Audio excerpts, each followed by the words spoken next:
Just real quick, we're going to let our GM here, Tyson Blake, tell us a few things Welcome, everything's going well so far, guys. Hope you're enjoying everything. Awesome beers, hopefully the food's up to par for you. You got a little fresh whipped cream on top, and then a spiced pear butter underneath, which is probably just as decadent as it sounds. And as soon as we drank this beer, this is exactly what I knew was going to pair perfectly with it. So I hope you guys enjoy the food pairing as much as I do. Yes. Let Tommy tell us about these beers. Alright, so can I get a little power beer? Alright, it's 8:55 in the night, and I've waited all night to utter the word vagina.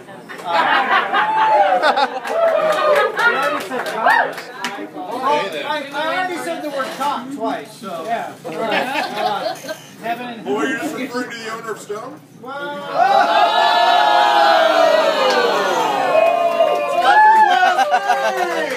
I believe it's far more Germanic pronunciation.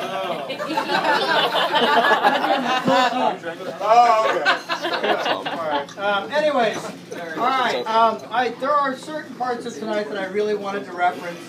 And I actually think that if my partners knew what was going on, this label might never have seen the light of day. I'm going to pass this around because it really needs to be said. But so track number 7 was inspired by a very famous In Excess song called Devil Inside. And it's a little bit of an apology because some of the bands we're talking about tonight have been very anthemic and very stadium rock, and I get that In Excess really wasn't one of those bands. They're from Australia for one, but they had an album that was called Kick. It had Devil Inside on it. Devil Inside is a great, highly imagistic sort of thing. We went with the Rosemary's Baby kind of function. You know, if you gave birth to a baby, what would it look like? Unfortunately, between my artist Sean and my art direction, there was a little bit of a missing component. And I think censorship, yeah. I think most of you in the room that have seen the natural birthing of a child realize that when they throw a woman up on a table and they put her feet in the stirrups, there's usually, I don't know, a sheet, a tarp, something. Unfortunately, Sean doesn't see life that way, and it's okay. But he actually drew this picture of a very natural childbirthing environment with no tarp. And the woman has obviously been struggling, and her hair is quite frazzled. But it looks like she has a hairy vajayjay. But in fact, which is quite natural, I get it. It's very bizarre. Here's the important part, and here's the takeaway. Sean normally...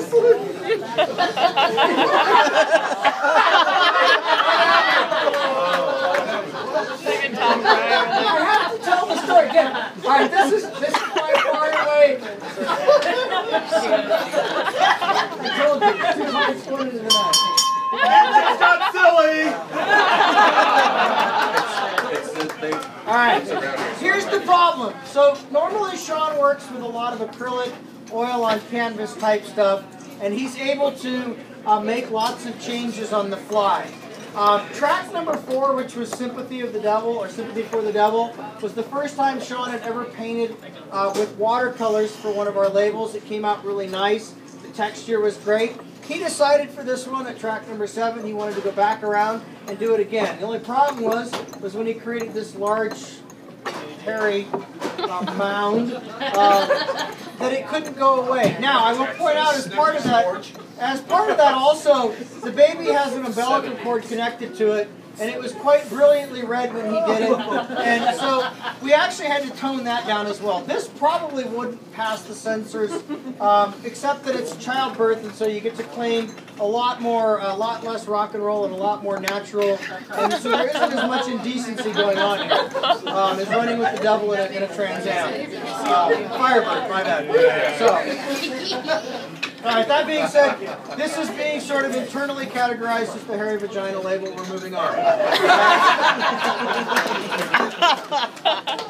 You just don't know what you're going to get when you're working on a deadline, okay? Alright?